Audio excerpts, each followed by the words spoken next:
나이지리아 민담 이야기. 이페 마을을 구한 무레미의 용기. 아주 먼 옛날에만 하더라도 이페 마을 사람들은 다른 곳에서도 사람이 살고 있다는 사실을 모르고 지냈습니다. 이페 마을 주위에는 온통 밭이 둘러쳐져 있었고 그 밭 너머에는 사방으로 울창한 숲으로 가로막혀 있었습니다. 그래서 이페 마을 사람들 중에는 그 숲을 뚫고 나가 저쪽 세상을 구경해 본 사람이 아무도 없었습니다. 그러나 이페 마을 사람들의 생각과는 달리 세상에는 일레이보라는 또 다른 마을이 있었습니다. 일레이보 마을 사람들도 자기 마을이 이 세상의 중심이라고 믿고 있었어요. 이 마을도 이페 마을과 마찬가지로 주위에는 밭이 둘러쳐져 있었고 밭 너머에는 정글이 기다리고 있었습니다.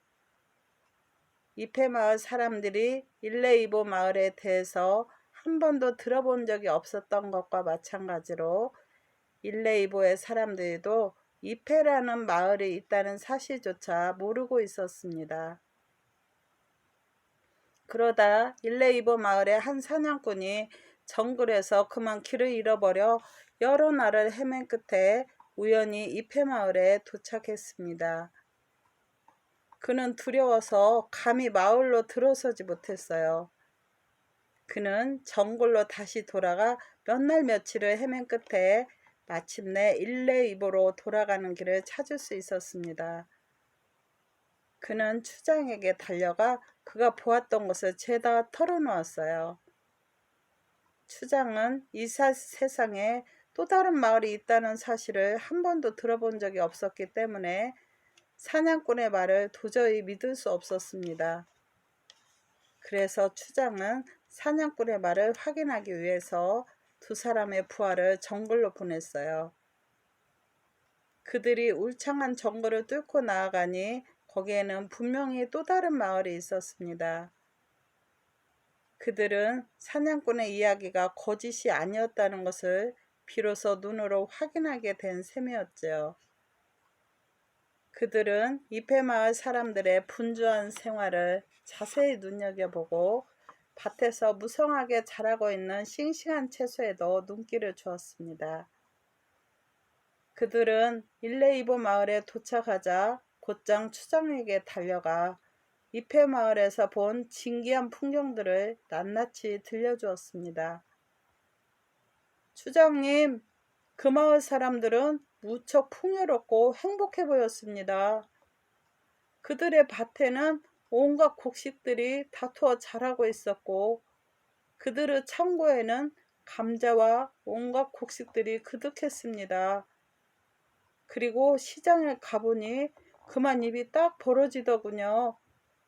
우리 일레이보 마을에서는 구경조차 할 수 없었던 진귀한 물건들을 분주히 사고 팔고 있었으니까요. 추장은 자기가 들은 꿈같은 얘기에 대해서 곰곰이 생각해 보았습니다. 일레이보 마을은 찢어지게 가난한 마을이었지만 이페 마을은 남 부러울 게 없이 모든 것이 풍족한 마을이었어요. 일레이보 마을의 땅은 워낙 거칠어서 밭에서는 곡식들이 잘 자라지 않았으며 사람들은 가난에 찌들어 항상 끼니 걱정을 해야 했습니다. 추장은 친아들을 한자리에 불러 모아 이페 마을과 그 마을의 풍요로움에 대해 함께 얘기를 나누었어요.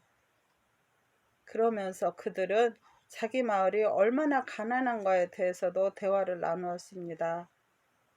그래서 마침내 이페 마을을 습격해서 식량을 빼앗아 오기로 결정하고 기발한 꾀를 생각해냈어요. 우선 이페 마을을 습격할 사람들을 뽑아서 그들에게 라피아 잎으로 만든 무시무시한 옷을 입혀 숲속에 사나운 괴물처럼 보이도록 했습니다.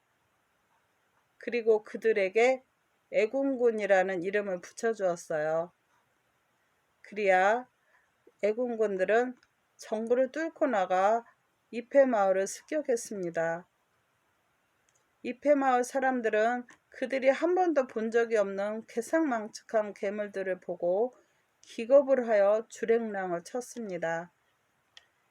애국군 군들은 아무런 방해도 받지 않고 창고로 가서 많은 곡식들을 주워 담아 들고 이폐마을을 유유히 빠져나왔어요.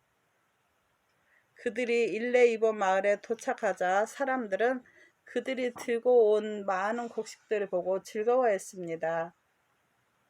이제 많은 식량을 갖게 되었고 더 이상 끼니 걱정을 하지 않아도 되었으니까요. 그러나 약탈해 온 곡식들이 바닥에 나자 일레이보 마을에는 다시금 가난이 찾아들기 시작했습니다. 그래서 추장은 이폐마을을 다시 한번 약탈하기로 작정하고 애군군들을 이폐마을로 보냈어요. 그들이 괴상한 울음소리를 내며 이폐마을에 들어서자 사람들은 혼비백산하여 숲속으로 도망쳤습니다. 애군군들은 전보다도 훨씬 많은 식량을 들고 춤까지 덩실덩실 추어내며 자기 마을로 돌아왔어요. 그리고 이러한 일은 해마다 되풀이되었습니다. 그러니 이폐마을 사람들은 그들이 밭에 나가 열심히 일해 거둬들인 곡식들을 애군군들에게 모조리 빼앗기고 마는 꼴이었죠. 그래서 그들의 창고는 항상 텅텅 비어있게 되었습니다. 이폐마을 사람들의 생활은 점점 쪼들리기 시작했고 배고픔 때문에 배를 움켜쥐지 않을 수 없었어요. 그런데 이폐마을에는 모래미라는 한 아낙네가 살고 있었어요. 그녀는 숲속에 괴물이 다시 오면 자기가 마을 뒤에 숨어 그들의 비밀을 알아내겠다고 용감하게 나섰습니다. 그러자 그녀의 가족들과 친구들이 그녀를 말리면서 숲속의 괴물이 모래미를 낚아채 갈 것이라고 말했어요.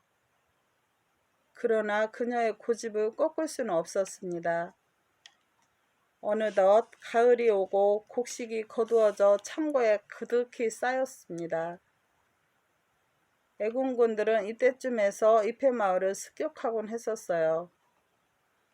모래미는 애신밀린이라고 불리는 신성한 개울가로 달려가 애군군들의 습격을 막을 수 있도록 도와달라고 빌었습니다. 그리고 그 신성한 개울이 숲의 괴물로부터 그녀를 무사히 지켜준다면 자신의 소중한 아들 올루오보로를 제물로 바칠 것을 맹세했습니다.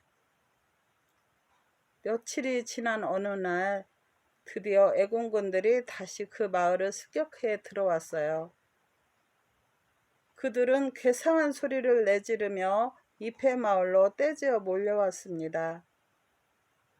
마을 사람들은 모두 숲속으로 도망치고 오직 모래미만 가슴을 두근거리며 마을 뒤에 숨어 그들의 모습을 지켜보았어요. 애군군들은 곡식을 약탈하고 자기 마을로 돌아가려다 곡식 창고 뒤에 숨어있는 그녀를 발견하고는 재빨리 그녀를 자루에 담아 어깨에 걸머매고 일레이보 마을로 돌아갔어요. 마을에 도착한 그들은 모래미를 추장 앞에 데려다 무릎을 꿇쳐 앉혔습니다. 추장은 그녀의 아름다운 모습을 보고 그만 홀딱 반해버렸어요. 그래서 추장은 모래미를 아내로 삼아 그 곁에 두고 그녀의 얼굴을 보며 지내는 것을 낙으로 삼게 되었습니다. 그러나 모래미는 그 마을을 빠져나갈 궁리를 하며 시간을 보냈어요. 몇 달이 훌쩍 지나가자 그 마을 사람들은 모래미가 이폐마을에서 온 여인이라는 사실조차 까마득히 잊어버리고 더 이상 그런 일에 신경조차 쓰지 않았습니다. 어느 날 밤 모래미는 추장의 시중을 들면서 그에게 야자술을 많이 마시게 했어요.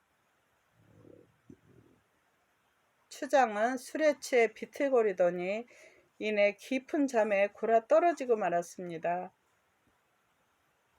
무래미는 거렁뱅이처럼 보이기 위해 누더기를 걸치고 어둠 속을 뚫고 온갖 사나운 맹수들이 우글거리는 정글을 빠져나와 이폐마을로 되돌아왔어요.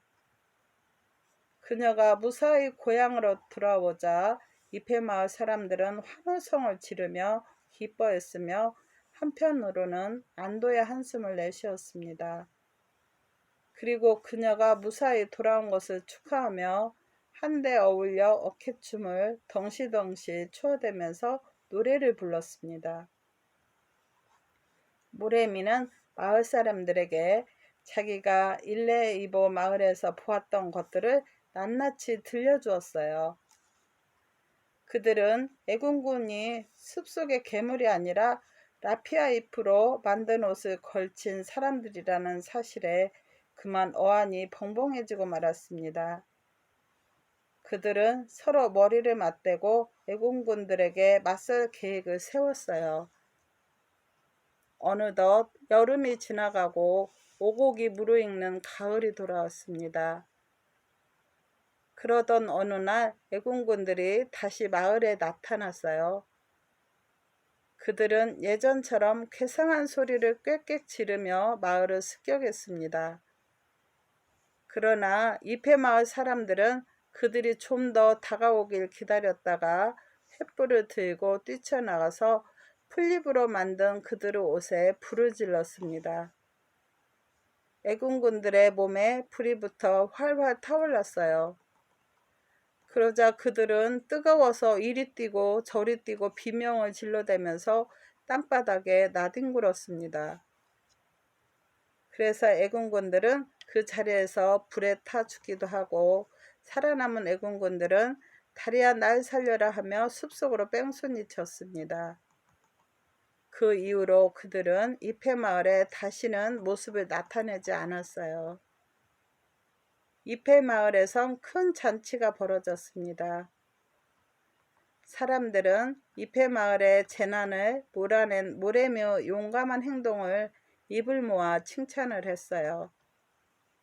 그러나 무래미에게는 용기를 내어 해야 할 일이 아직 한 가지 남아 있었습니다. 그녀는 언젠가 신성한 겨울에 가서 그녀의 아들을 제물로 바치기로 맹세했던 것입니다. 그녀는 그의 아들을 데리고 그 개울가로 갔어요. 이윽고 그 개울가에서는 신에게 올리는 제사가 거행되었습니다. 마을 사람들은 소년을 제단에 눕혀고 착잡한 심정으로 마을 쪽으로 발길을 돌렸습니다. 무래미는 깊은 슬픔에 잠기고 말았어요. 마을 사람들이 모두 개울가를 떠나버리자 하늘에서 금밧줄이 스스로 내려왔습니다. 올로오보라는 꿈을 꾸듯 천천히 일어나 그 밧줄을 타고 하늘나라로 올라갔어요. 그리고 지금도 거기에서 행복하게 살고 있다고 합니다.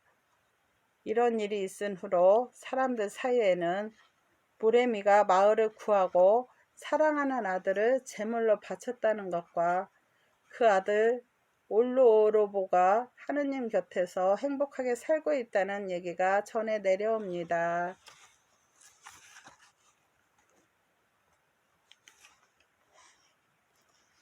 옥수수 과자를 탐낸 거북이 이자파.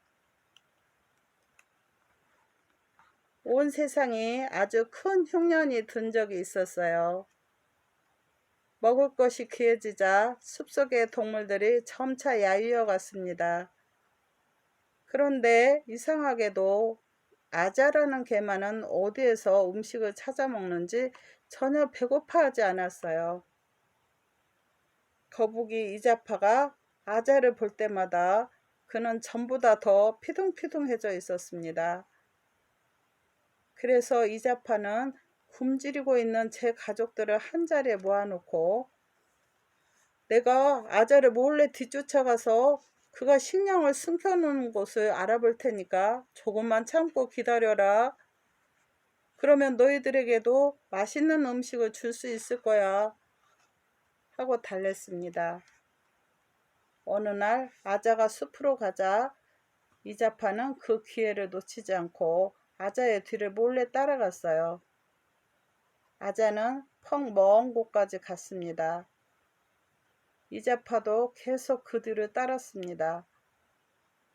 이윽고 아자는 숲속의 큰 나무 앞에서 걸음을 멈추더니 뒤를 한번 휙 둘러보고 나서 나무를 향해 이상한 노래를 불렀어요. 그러자 나무에서 뭔가 툭 하고 떨어지는 것이었어요. 아자는 그것을 주워들고 그 자리를 떠났습니다. 아자가 사라지고 나자 이자파는 나무로 다가갔어요. 그 나무에는 옥수수 과자가 주렁주렁 열려 있었습니다. 그는 나무에 대고 외쳤습니다. 나무야, 나무야, 나에게도 열매를 좀 다오. 그러나 나무는 아무런 대꾸도 없었어요. 그는 다시 위를 향해 큰 소리로 고함쳤습니다. 나무야, 나무야, 나에게도 너의 옥수수 과자를 하나만 떨어뜨려다오. 그렇지 않으면 너의 정강이를 발로 걷어차버릴 테야. 그래도 나무는 잠자코 있었습니다. 이자파는 나무에 대고 3개 발길질을 해보았어요. 그러자 나무는 그의 뿌리를 들어 이자파의 머리를 철썩 때리는 것이었어요. 그는 아픔을 꾹 참고 이번에는 나무에 기어오르려 했습니다. 그러나 거북이의 짧은 발로는 도저히 기어오를 수가 없었어요. 결국 이자파는 크게 낙심한 채 터벅터벅 집으로 되돌아왔습니다. 그는 집에 돌아오자 가족들에게 이렇게 말했어요. 저 아자라는 녀석은 아주 교모한 마술을 알고 있는 게 분명해. 그 녀석이 마술을 부리면 그때마다 나무에서 옥수수 과자가 툭툭 떨어지거든. 그걸로 그 녀석은 매일 배부르게 지낸단 말이야. 어쨌든 그 비밀을 꼭 밝혀내고 말겠어. 날이 밝자 그는 아자의 집으로 달려가 이렇게 말했어요. 아자야, 너는 참 뚱뚱하게 살이 쪄 있구나. 난 어제 내가 옥수수 과자 나무 밑에서 무엇을 하는지 죄다 보았다고. 그러니 오늘은 그곳에 나와 함께 가져와야겠어. 아자는 무척 난처한 표정으로 그건 안 돼 하고 퉁명스럽게 대답을 했습니다. 이자파는 그래? 그럼 내가 그 사실을 온 마을에 알려 모두들 너의 비밀을 알게 되어도 좋단 말이지? 하고 은근히 아자를 윽박질렀습니다. 아자는 좋아, 정이 그렇다면 할 수 없지 하고 내꺼렸어요. 그런데 이자파가 바구니를 한 개 가지고 가려 하므로 아자가 그를 말렸습니다. 바구니는 놓고 가도록 해. 그러자 이자파는 몹시 화를 내며 이렇게 대꾸했어요. 넌 참으로 욕심 많은 녀석이구나. 내가 지금 너의 손님으로 와 있는데도 너는 그까지 바구니 하나 들고 가는 것에 그토록 화를 내다니. 그렇다면 바구니는 놓고 가지. 하지만 빨리 가도록 하자. 나는 지금 옥수수 과자가 먹고 싶어 죽을 지경이란 말이야. 그들은 함께 숲으로 갔습니다. 그들이 나무에 가까이 다가가자 아자는 이런 노래를 불렀어요. 옥수수 과자는 많기도 하지. 나무에 주렁주렁 열려있네. 나에게 1개만 주렴. 나에게 2개만 주렴. 옥수수 과자는 참 많기도 하지. 그러자 과자 하나가 나무에서 툭 떨어졌습니다. 이자파가 그것을 재빨리 집어들었어요. 또 하나가 떨어지자 이번에는 아자가 주워들었습니다. 그러고는 자, 이제 그만 돌아가자 하고 이자파에게 말했어요. 그러나 이자파는 그 말을 들은 채도 하지 않고 이렇게 멀리 와서 겨우 2개로 만족하다니 너는 참으로 어리석구나. 나무에 옥수수 과자가 저렇게 주렁주렁 매달려 있는데 말이야. 기왕 여기까지 온 김에 좀 더 가져가도록 하자 하고 고집을 부렸습니다. 아자는 아니야, 이제 1개씩 가졌으니 그걸로 됐어 하고 이자파를 말렸습니다. 그러나 이자파는 계속해서 딱 하나만 더 하고 졸랐습니다. 아자는 이자파의 손목을 붙잡고 말했어요. 안 돼. 한 번에 아주 조금씩만 가져가야 해. 그래야 나무에 항상 옥수수 과자가 많이 열려있게 된다고. 그러자 이자파는 안달이 나서 이렇게 간청했습니다. 내게는 나만 믿고 있는 가족들이 있지 않니? 지금도 집에서는 배고픈 주둥아리들이 나오기만 기다리고 있단 말이야. 그러나 끝내 아자가 허락하지 않자 이자파는 드디어 성을 벌컥 냈습니다. 하는 수 없이 아자는 자기 몫의 과자를 이자파에게 건네주었어요. 이자파는 숲속에서 2개의 옥수수 과자를 맛있게 먹어 치웠습니다. 그가 집에 돌아오자 아이들이 물었어요. 아빠, 옥수수 과자는 어디 있어요? 저희들은 지금 배가 고파 죽을 지경이에요. 이자파가 차근차근 타이르며 아기들을 달랬습니다. 욕심부리면 착한 사람이 아니야. 남에게까지 과자를 줄 만큼 넉넉한 사람이 요사이 어디 있니? 내일은 이 아빠가 꼭 옥수수 과자를 가져오마. 다음날 아침 이자파는 아주 커다란 바구니를 들고 혼자서 숲속의 그 과자나무로 갔습니다. 그러고는 나무 아래 서서 어제 아자가 불렀던 노래를 그대로 흉내내어 불렀어요. 그러나 이자파가 부르는 노래는 아자의 노래와는 조금 달랐습니다. 그는 욕심스럽게도 나무에 달린 옥수수 과자가 한꺼번에 다 떨어져 주기를 바랐던 것이죠. 그러자 나무가 비틀거리며 괴로운 듯 신음소리를 내뱉더니 마침내 대포소리 같은 요란한 소리와 함께 뿌리를 드러내며 털썩 쓰러지고 말았습니다. 이자파는 산더미 같은 옥수수 과자와 함께 나무 밑에 깔려 죽고 말았죠. 욕심이 너무 많은 사람은 결국 욕심 때문에 죽게 된다는 이야기입니다.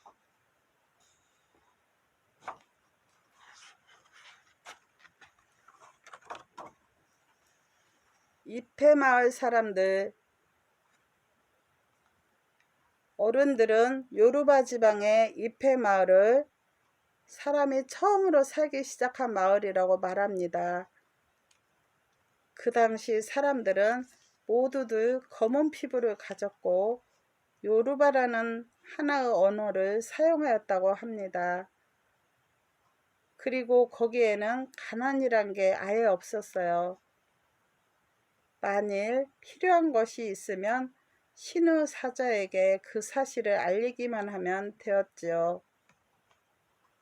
사자가 그에게 그 사실을 기쁨에 주면 신은 그가 요구하는 모든 것을 내주었으니까요.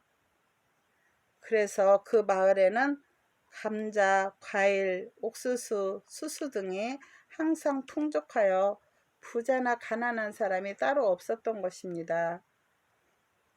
그러던 어느 날 사람들이 장터에 모여 있는데 한 사람이 불쑥 나서더니 사람들을 향해 소리쳤어요. 입회마을 사람들은 모든 게 평등합니다. 저는 이것이 못마땅합니다. 당신들의 모습을 훑어보십시오. 모든 사람들이 한결같이 같은 색깔의 피부를 갖고 있고 심지어는 얼굴 모습까지도 서로 비슷하게 닮아 있지 않습니까? 그리고 아무도 다른 사람들보다 더 많은 재산을 갖고 있거나 덜 갖고 있지 않습니다. 여러분들은 이런 생활이 지겹지도 않습니까? 이 말을 들은 입회마을 사람들은 그의 말을 곰곰이 생각한 끝에 이렇게 말했어요. 사실 그래. 왜 모든 사람들이 똑같아야만 되는 건지 모르겠단 말이야. 왜 우리는 서로 다른 것들을 가져서는 안 되는 것일까? 그래서 마을 사람들은 신의 사자에게 달려가 저마다 다른 사람들이 갖고 있지 않은 것을 달라고 간청했습니다. 어떤 사람은 보다 더 큰 집을 갖고 싶다고 했고, 또 어떤 사람은 보다 많은 감자를 창고에 쌓아놓고 싶다고 말했습니다. 사람들은 각기 돈과 하인, 노예 등을 요구했으며 어떤 사람은 하얀 피부를 갖고 싶다고 했어요. 마침내 그들은 모든 사람이 똑같다는 사실에 불만을 품기 시작했던 것이지요. 그리하여 신의 사자는 거의 매일이다시피 하늘나라로 올라가 신에게 이페마을 사람들의 불만과 요구를 들려주었습니다. 처음에는 신도 화를 참고 그 사자가 하는 말에 귀를 기울였어요. 그러다 마침내 신은 분통을 터뜨렸습니다. 신은 마을 사람들의 불평을 무마시키기 위해 사자를 다시 이페마을로 보냈어요. 이페마을에 도착한 사자는 사람들을 모아놓고 나는 당신들의 불만을 신께 말씀드렸소. 그분은 두루 생각하신 끝에 이 마을에서 일어나고 있는 일을 심히 못마땅히 여기셨소. 처음 신께서 이 마을을 만드셨을 때 그분은 모든 사람의 모습과 가진 것을 공평하게 하셨소. 그것은 당신들이 서로 다툴 것을 염려하여 그분의 깊은 뜻에서 나온 것이죠. 그런데 이제 당신들이 하고 있는 짓은 결국 이 마을에 미움과 질투를 불러들일 것이요. 그러나 이페마을 사람들은 이 말을 들은 채도 하지 않고 계속해서 자기들의 불만을 털어놓는 것이었습니다. 신의 사자는 그들을 달래려 애썼지만 결국 숲으로 돌아가고 말았어요. 이페마을의 아낙네와 남정네들은 만일 그들이 원하는 것을 받지 못할 때는 신을 거역하고 앞으로는 더 이상 신을 만나지도 않을 것이라며 아우성쳤습니다. 하는 수 없이 신의 사자는 이페마을을 떠나 신에게로 가서 이페마을에서 벌어지고 있는 일들을 상사에게 전했습니다. 그의 말을 잠자코 듣고 있던 신은 마침내 마음을 굳게 다지며 말했어요. 좋다. 그들이 원하는 것을 들어주어라. 신의 사자는 다시 이페마을로 돌아왔습니다. 그리하여 갈색 피부를 갖고 싶어 했던 사람은 그것을 얻게 되었고 하얀 피부를 원했던 사람도 그의 소원을 성취하게 되었습니다. 땅을 원했던 사람에게는 땅이, 하인과 노예를 두고 싶어 했던 사람은 하인과 노예가, 그리고 돈을 원했던 사람은 돈이 각각 그들의 원대로 주어졌어요. 신의 사신은 그들이 원하는 모든 것을 던져주고 총총히 그 마을을 떠났습니다. 이제 이페 마을에서는 평화가 사라지고 마을 사람들은 서로 더 좋은 것을 갖기 위해 피를 흘리며 싸우기 시작했습니다. 사람들은 저마다 자기가 더 많은 것을 가져야 한다면서 눈을 부라리고 서로 엉켜붙어 싸웠습니다. 신의 사자로부터 갈색 피부를 물려받은 사람은 피부가 하얗거나 검은 사람을 마치 이상한 짐승 쳐다보듯이 희끗거렸습니다. 그리고 한때 요르바라는 언어로만 말을 했던 그 마을 사람들은 이제 각기 다른 언어로 말을 하기 시작을 했어요. 스와힐리어, 이보어, 하우사어, 아랍어 등 이루 헤아릴 수 없을 만큼 많은 말들이 사용되기 시작했던 것입니다. 그래서 마침내 사람들은 서로 상대방을 이해하기 힘들게 되었습니다. 그들은 동서남북으로 뿔뿔이 흩어져 서로 다른 곳에서 정착하여 살면서 서로 다른 여러 부족을 이루게 되었답니다. 그 옛날 이페 마을에서는 모든 사람들이 평등한 삶을 누리고 있었어요. 그러나 그들이 뿔뿔이 흩어져 살게 되면서 이제 이 세상에서는 평등한 삶을 찾아볼 수 없게 되었습니다. 그리고 오늘날까지도 그들은 시기와 의심, 그리고 다른 사람들보다 더 부자로 살려는 욕심을 가지고 서로 등을 돌리고 살게 되었답니다. 들어주셔서 감사합니다.